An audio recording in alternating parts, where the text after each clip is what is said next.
let's go deeper into this class, Brad. Because you're our receiver guy on this show, so I just want to give you some time to talk about Nick Marsh. Oh my God, I can't. As soon as he hit the portal, I was like, we're gonna get this guy. There is no way you can watch his tape and be like, we cannot not have him. Like Becker's gonna be wide receiver 2 on this team. That's crazy because Nick Marsh, 2 first-round guys now with Nick Marsh, Charlie Becker, true juniors. I don't know if there's any better receiver duo going into the country this next year. Now that we got this Nick Marsh guy, literally, Elijah Surratt with it's crazy to say, but like a little like more athletically gifted than him, therefore making him a more complete receiver. Just going to be so dynamic on the outsides with those two, Becker and Marsh. What a pairing! I really had to bite my tongue to not name him my favorite guy because I feel like that would have been an easy cop out. The crown jewel of this transfer class. Crown jewel. Getting that guy, absolute stud, came out as a true freshman, very similar to Roman Hemby, came out as a true freshman, productive right away with maybe not even the best offensive scheme, was the entire offense for Michigan State the past 2 years. We got him in a team that likes to spread the wealth. So if you want to double Marsh, good luck. We got Becker, we got Shaz Preston, we got a lot of other guys too. So it's I super stoked to bring that guy. Excited to see what number he wears. Maybe he wears number 1 this upcoming year. Like he's gonna be a stud.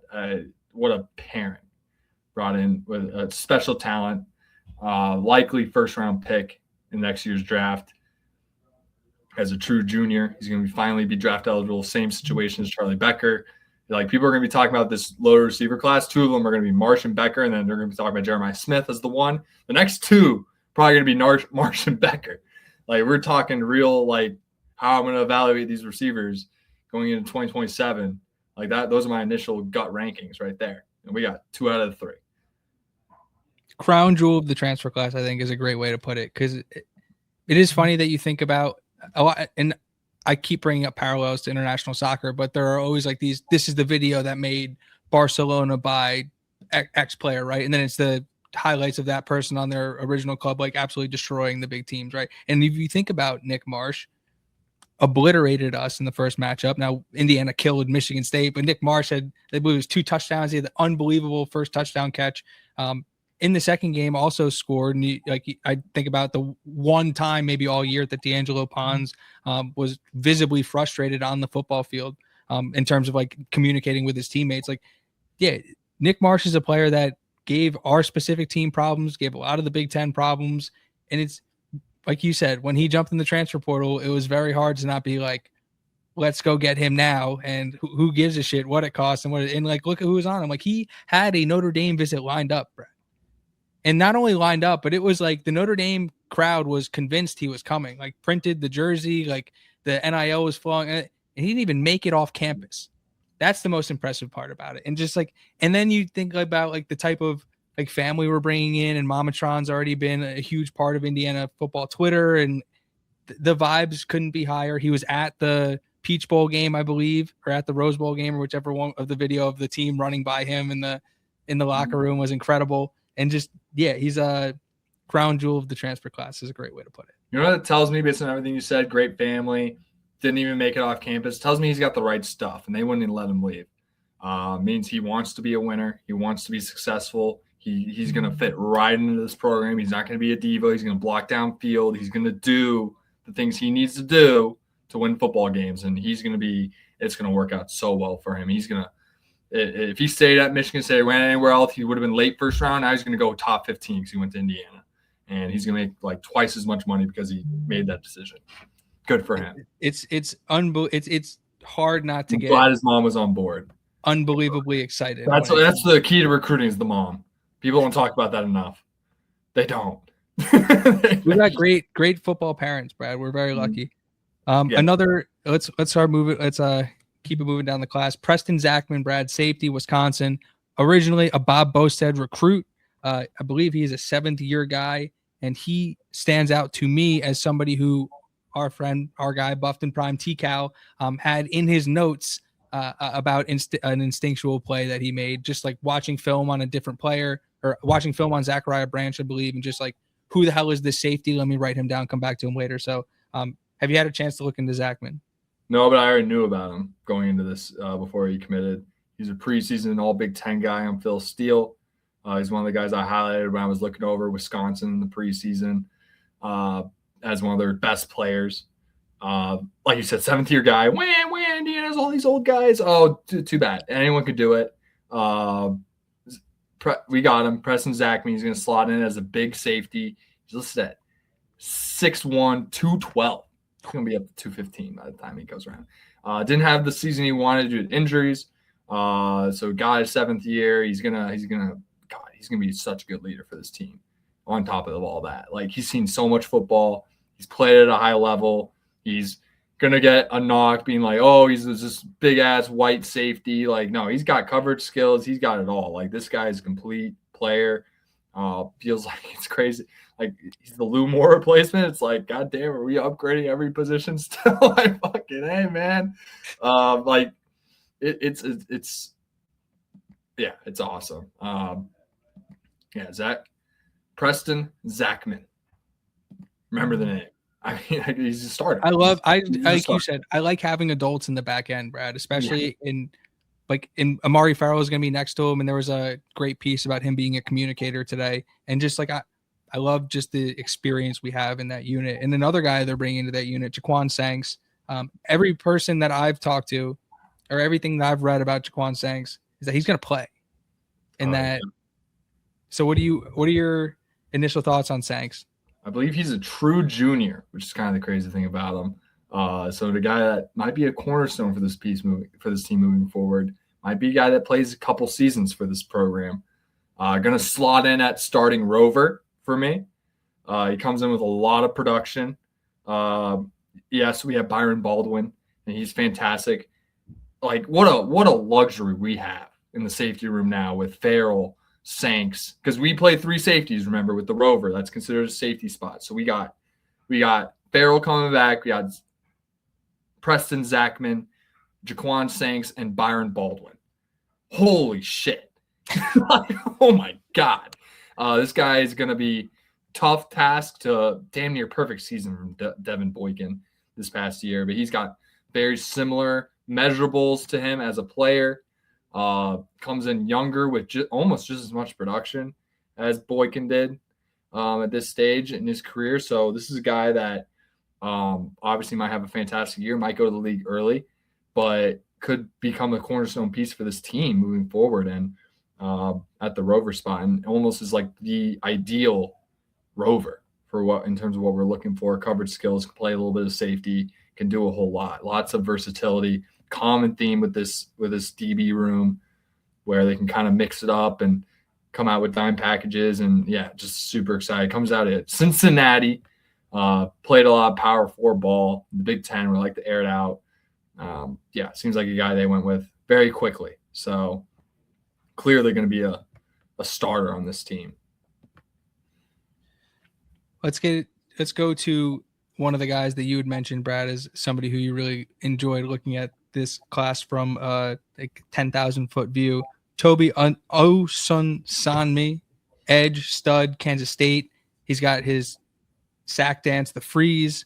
But when I look at what Indiana did with this transfer class and starting with Osunsanmi, I immediately think like Dick LeBeau Steelers. I don't know if you get the same thing, but I can't help but not see the one play in Madden where you have like the guys are blitzing and looping and crossing and there's 7 people on the line. You don't know who's coming and people are dropping. And it's just like, there are so many different ways that this Indiana defense can send guys and drop guys and attack the quarterback. And Toby's going to be a massive part of that. So what are your initial reaction to the freeze coming to Bloomington? 6'3", 250, redshirt senior, 5th year.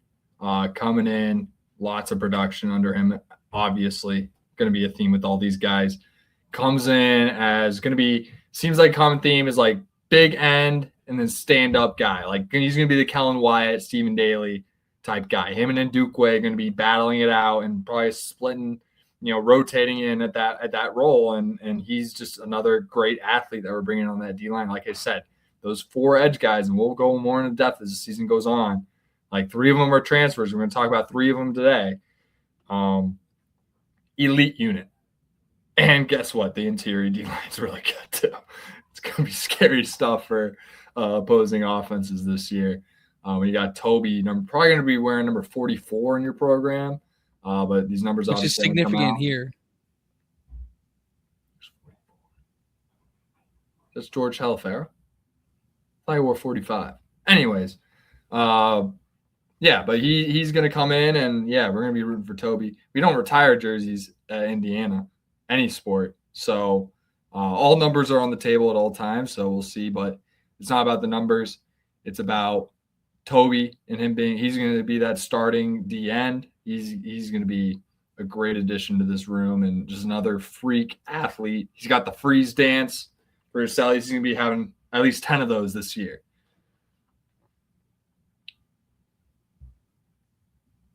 I agree. The freeze is going quadruple platinum, Brad. Mm-hmm.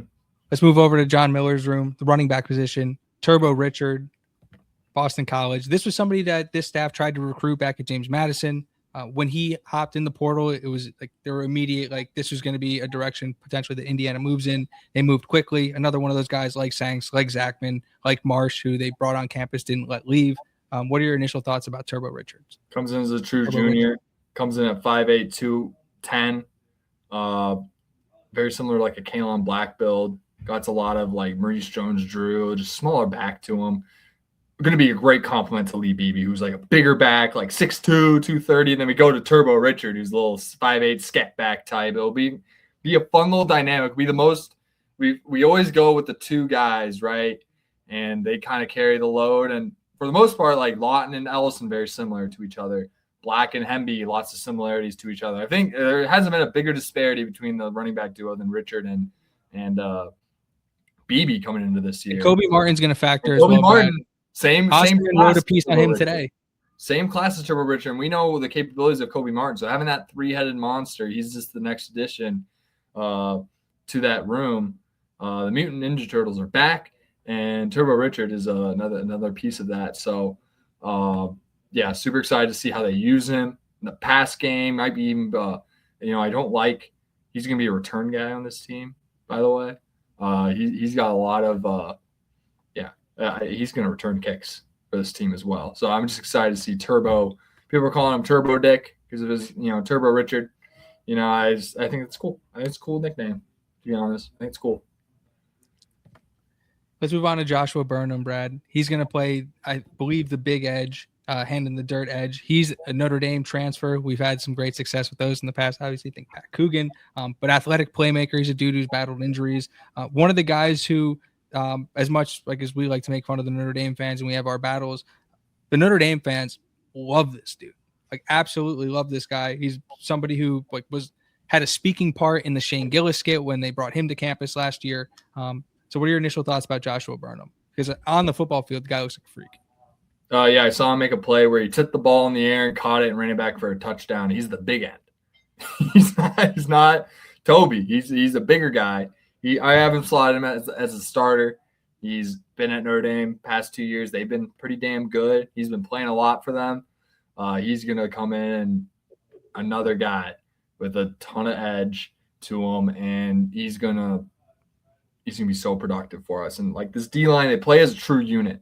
So like he's just another piece of the puzzle as we're going to probably rotate 8, maybe 9, 10 guys. Look at this depth chart. It's like so loaded from the back. It's like, holy shit. We got some guys in the 3D. I'm like, man, they're not playing yet. Like it's getting crazy in Bloomington. We're stacking talent. And Josh Barnes, once again, just another piece of that.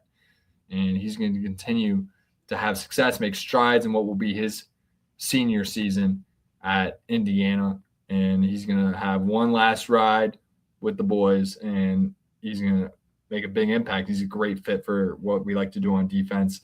Brian Haynes, where we like to do a lot of stunts. He's very athletic, can move around, can also just do a straight power rush and go on the outside and do his thing, and brings a lot of versatility to that position. Very common theme with all the DNs that we'll be talking about throughout the offseason. And athletic enough to drop line somehow getting better. I didn't know it was possible, to be honest, but it just is. And then another one of those. And all we did is like just as good, and it's like it feels like we're getting better.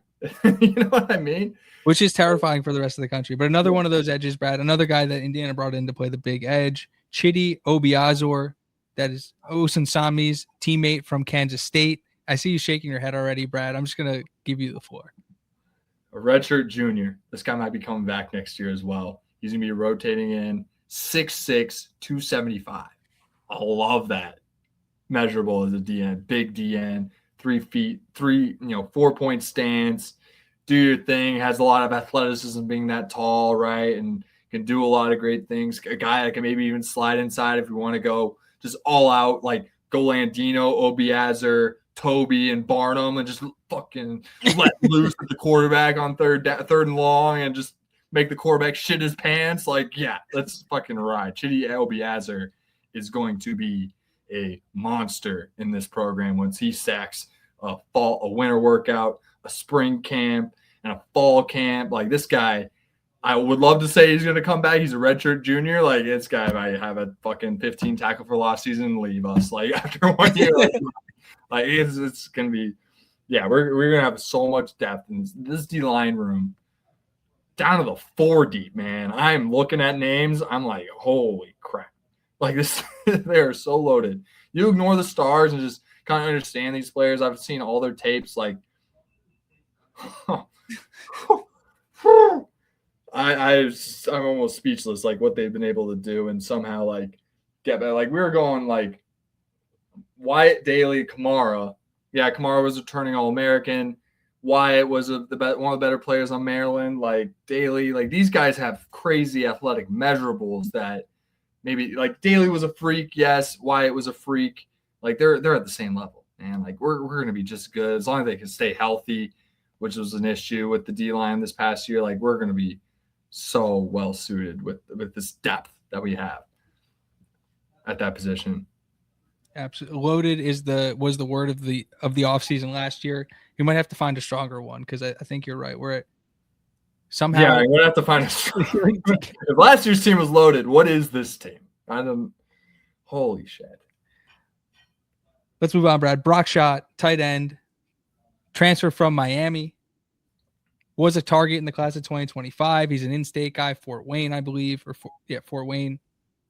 What are your thoughts on Brock Schott, who looks like, at least in terms of seniority, well, I guess not. If he's in the 2025 class, they're just super, super young in the tight end room. So what do you think of the decision to bring in Brock Schott and how he's going to impact the team? He's slotted as a starter on my depth chart.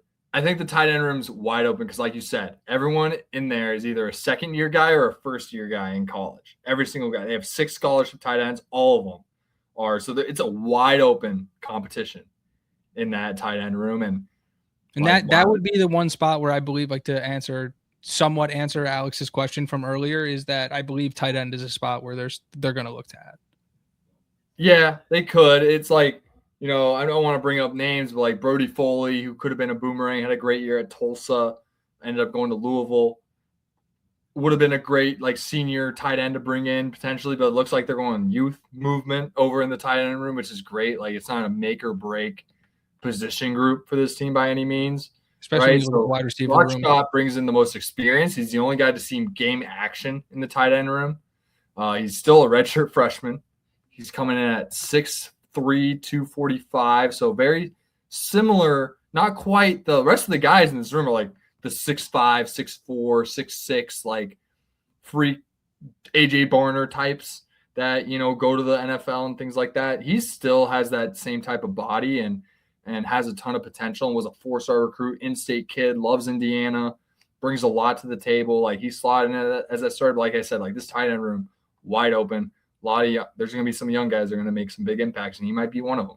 Brock Schott out of Miami. I mean, there's a reason why he went to Miami, right? Like, he's top talent, right? And he clearly just wanted to go home and play for the Hoosiers. Like, it is very obvious to me that that's what went down. It wasn't necessarily even about like, hey, I'm at Miami. It's like, oh, shit. Indiana's back. I grew up going to Assembly Hall, and I'm going to go play football for the greatest coach in all the land, in Kurt Cignetti. It's very obvious that that's how that went down. And so, yeah, wish him the best in his career. He's going to be around for a while, so get used to it. But as we break down the tight end room, there's some names in there that I'm like a couple there's some true freshmen, some retro freshmen. I'm like, they can make some impacts too. So he's in for lots. It's the youngest by far position room on the roster. Probably by far the most athletically gifted tight end room we've had in the Cignetti era. Not even close. Like in terms of like tight end ideal mold, in terms of body type, like these guys, top to bottom, insane group. They've been able to. I see 5 guys out of the 6 scholarship guys that were like, okay, they can make impacts pretty much right away. Definitely going to be keeping an eye on that room. Let's move over to special teams, Brad. Billy Gowers. They might not need to add talent. They might not need to. You know what I mean? Like they might have it there. It's somewhere, but we just don't know who it is. Well, we know who it is. I have a name. I threw a name at you. It's the only 2-time Freak of the Week winner. What's funny is that that's not who you were thinking of. It's not who I'm thinking of because I need to see how much weight he's able to add throughout the offseason. Blake Thierry, because he still had the track body going into the season this year. Track and wrestling. We'll see what he's able to get his weight at. And being a wrestler, he shouldn't have any problem with adding weight. So we'll see how that goes. So I'll have more to you when I see the spring roster drop and I'm able to see all these guys' weights because Thierry was listed at 225. We'll see when they start posting off-season workout videos because we haven't seen them with Tyson Brown yet. And I know that this Indiana staff is like the way that they operate their social media is we're gonna see a couple videos of the workouts. We're not gonna see 7 days a week like a video every day for workouts, but we'll get 1 or 2. And hopefully we see some of the guys in there. Billy Gowers, Brad, punter, Hawaii. Mitch McCarthy recommended. 29-year-old sophomore. Love it. I love it. Australian punters. Give me all the Australian punters. Thank you. Next, going to be our punter for the next 3 years. Awesome. It's going to be great. I remember watching the reason why I love Australian punters is because the one who actually started the Australian specialist movement was a guy at Salt Lake City, Utah, Kyle Whittingham. And I would watch these guys punt at the Rose Bowl and basically put the ball wherever they wanted it. And if Billy Gowers is like that, hell, that's great addition. Going to be a 3-year starter at punter. And just absolute great, fantastic addition to the team. And another adult in the room that is going to be a great leader on the team. Period. I'm going to listen to the 20. I'm 19. I'm listening to the 29-year-old when it comes to work. I don't care if he's punching. He's got life experience, Let's talk about Joe Yelly, Brad. Let's talk about Joe Yelly, defensive tackle, Tulsa, and a Buffton Prime 5-star. Oh, no way. Buffton Prime 5-star. That's sick. What's great is that we already have Landino and Tucker coming. And he's the third defensive tackle. Planting it, right? He's coming in as that third guy. He's going to be in on all those jumbo sets, and it's third and short. It's going to be Landino, Tucker, and Yelly right in the middle, right on the center, and that's so awesome. That's cool. Just picture we want to go 5 D linemen. We can go Barnum, Landino, Tucker, Yelly, Obiazer. Didn't even mention Toby and Dukeway or any of those guys. We want to go jumbo D line. Our jumbo versus your jumbo. Let's see what's up. See what's up. Yeah, he's gonna be awesome. He's gonna be a rotational guy. Won't get his flowers. Won't be all conference, but he'll be a great addition to this team. I agree. And if he is all conference, we're probably winning. We're probably beating the shit out of everyone. Holy crap. Drew Clausen, long snapper from Iowa State. Matt Campbell could not bring him over to Penn State. Kurt Cignetti gets an experienced long snapper. What do you think? Redshirt graduate. Thing that sticks out to me, 6'6", 260. That's NFL long snapper body. It is. NFL long snapper body. Was considered one of the best long snappers in the country. Past 2 years, we got him. We talk about Mark Langston. He was great. Never had any issues snapping the ball with him. He was 6'1", 250.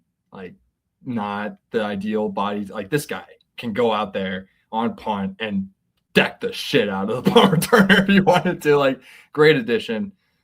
Played power 4 ball. Like, yeah, I don't know how. Yeah, Signet's how he was able to get him to come to Indiana over Penn State is blowing my mind. But clearly, Grant Kane and company had other plans. We're going to build the best special teams unit in the country. And guess what? We can talk all day about offense, defense. Like, our specialists. Holy fuck. Our best special unit in the country. It's not even close. Like, I gave it a 6 during the Iowa preview. I was 10. 10 on special. I don't even know who's returning punts. I don't even know. No idea. Maybe Davion Chandler or something like that. That'd be fun. That'd be sick. Yeah. Let's just close out the special teams unit then right now. Patty McAteer, kicker from Tulane. He's going to be the long-range field goal kicker, the Brendan Frankie replacement, think. Yep. Initial thoughts? Yeah, they're on the head. He's going to kick it out of the end zone, and that's that. Let's go. Patty McAteer, baby. As long as he doesn't – Can we our specialists just stay healthy for a full season? Like, I love Quinn Warren. Seen too much of him. Knock on wood. All right. But it's good to know, despite all that talent on the front end, we still got Quinn Warren. And we got Bryce Taylor. We got Nico Radicic. All back. Best special teams unit in college football. Not even close. Depth. Like, I love that we actually – how many scholarship guys are we spending on this? We spend 6 scholarship spots on the special teams unit. 6. There's coaches out there that used to not even spend 2, barely. This team puts an emphasis on all 3 phases. It shows in terms of their scholarship distribution, putting 6 in the specialist unit. Insane. I don't know if Quinn Warren's a walk-on or not, but I'm counting him in that 6. But I imagine if he's gonna strut out Quinn Warren on the Assembly Hall basketball court, I imagine he's got a scholarship. I don't want to, like, you know. I think so. Dude, guy played in like 6, 7. No, I'm doing homework, Sig. I'm not going to the basketball game. Like, I'm a walk-on. Like, you know what I mean? Like, all right, yeah. That's that. Best special teams unit in the country. Yeah, awesome. NFL guys everywhere. Gowers might go league. Let's talk about Montana State's Carson Williams, cornerback, FCS national champion, and a freshman All-American. Thoughts on Carson Williams? I believe he's coming in as like a redshirt sophomore or a true sophomore. I'm not quite sure. I'll have to see the depth chart in terms of where they have. But I was doing some digging on him. I couldn't figure out if he was a redshirt freshman last year or a true freshman. Either way, see him as kind of a stash play. This guy that's going to be a depth. He's going to be competing with Jalen Hull in a unit that already has a cornerback that we haven't talked about yet, Jamari Sharp and Rylan Gandy coming back, all seniors. Like, we'd love to play the upper class guys. He's one of the lower class guys, the future of this DB room. Him, Jalen Hollywood Bell, and Zachary Smith. Those 2 other guys, Zachary Smith and Jalen Bell, guys that we loved their tape. Was able to see Jalen Hollywood Bell play a little game action in person. He's ready. Physically, he's ready to go. So, like, just the amount of depth that Carson Williams is going to be able to bring this cornerback room and kind of replacing the Amari Knighton role where we kind of just upgraded it in talent and, like, was able to get a younger guy to kind of develop within that system is fantastic. And he's going to be a special piece. Listed at 5'11", 170. You're going to have to drink some chocolate milk, peanut butter jelly sandwiches, peanut butter banana sandwiches, whatever you got to do. Yeah, Tyson, one of the, like, this is going to be a Tyson, what is his name? Tyson Brown passion project, Carson Williams. Lots of talent. National champion, started as a freshman for Montana State. They beat my Grizz. Devastated, but, as long as he's not on the Bobcats anymore, I'm happy. So that's good. Let's go. Let's roll. It's good for Brad in two ways. No, he's gonna. That's a guy that's gonna know what's up. He's gonna fit right in. Very similar to Nick Marsh. Like, he's just gonna fit right in. He's got the right stuff. Shaz Preston, Brad. Last year we had Coop, Surratt, and Becker. This year we got Marsh, Becker, Preston. Yes, we have Tyler Morris coming back as the slot guy, gadget guy. Like, I could see this guy being wide receiver 3 on this team. He comes in. He was a Bama commit. Bama player, transferred to Tulane, came back. Like he might have been a 5-star, 4-star like guy. Like he's the guy that's figured it out and has a blue chip guy, can come in. He's going to be a redshirt senior. He's going to be productive. He's not a slot guy. He's 6', 206, something like that. He's like an outside guy, could play a little bit. He'll be that Omar Cooper kind of flex. I can go inside, I can go outside. Come and find me. I'm Shaz Preston. You don't know where I'm going to line up type player, and kind of fits that. He's not Omar Cooper.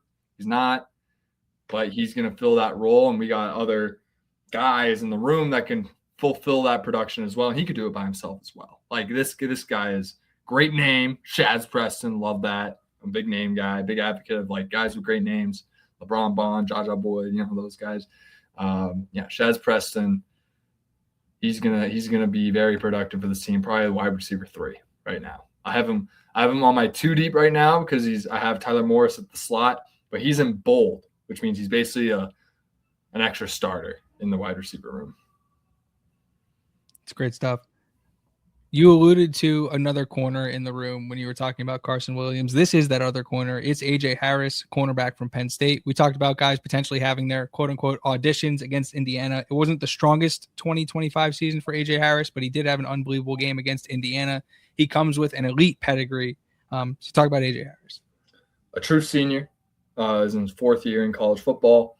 Came in this past year as a preseason all Big Ten player.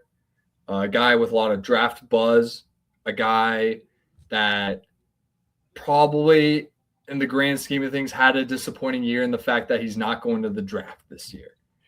I don't know I'm not sure if it was due to injuries or things like that. Weird things going on in that Penn State program this past year. Kind of just a season that was just lost, where they just lost faith in their head coach, lost the locker room, whatever happened. He gets a new start at Cignetti Rehab.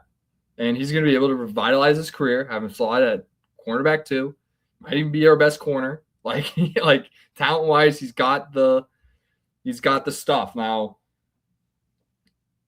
Pons is Pons, right? And we can talk about how loaded this roster is, and like special players like Fisher and Pons, and they don't grow on trees. And he's not going to be. I'm not going to like impose limitations on him, but like he's not going to lock up.